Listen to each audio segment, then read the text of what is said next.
Show me your friends and I'll show you your future. I can guarantee you, you will never achieve anything greater than your highest aspiration. If you want $1 million, you'll make $1 million, not $1.5 million. If you want 10 million, 100 million, and you'll never exceed that.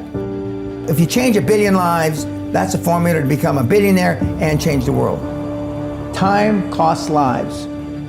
Show me your friends and I'll show you your future. You want to know why you're all f***ed up? Just look at the bums you hang around with.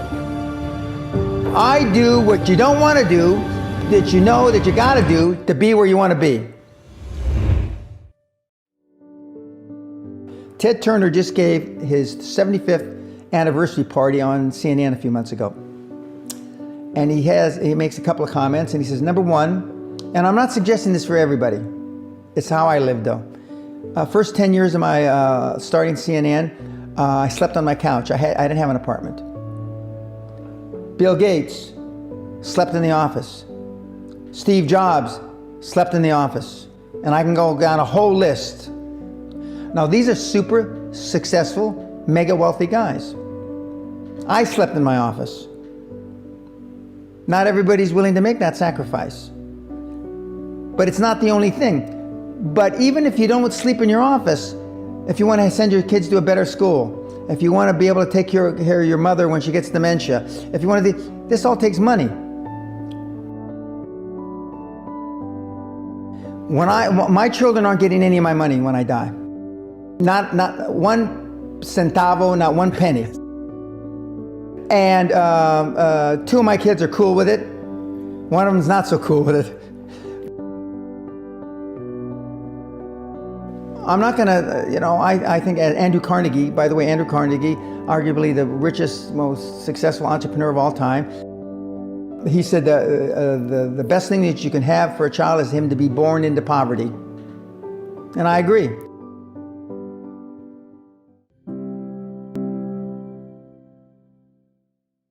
But my life changed when I was pretty much a haphazard kid, got in a lot of trouble, got arrested 4 or 5 times, thrown in jail, and this was with my dad as a cop.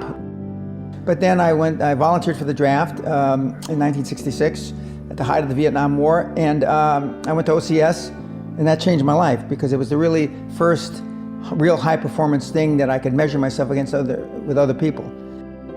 2/3 of all Fortune 500 CEOs have one thing in common: military background. Really? 2/3 of those 2/3 have something else: martial arts. What do you learn in martial arts, Brian? Discipline, focus. A lot of people don't believe they deserve to be there. I convince them, and we have these drills, why you belong there. A lot of people that come there, with money, that have made money, think they made it by accident. Right. I just had one of my superstars who's made $100 million tell me in the last week, I'm not sure I'm going to have another lucky accident. And I said, you did it. I mean, you tried a lot of things. I believe Thomas Edison, I wouldn't have done it 10,000 times. Okay. I would have hired an engineer from MIT to do it.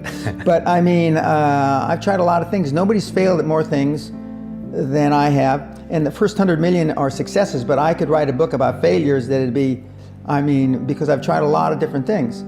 Because failure is just testing.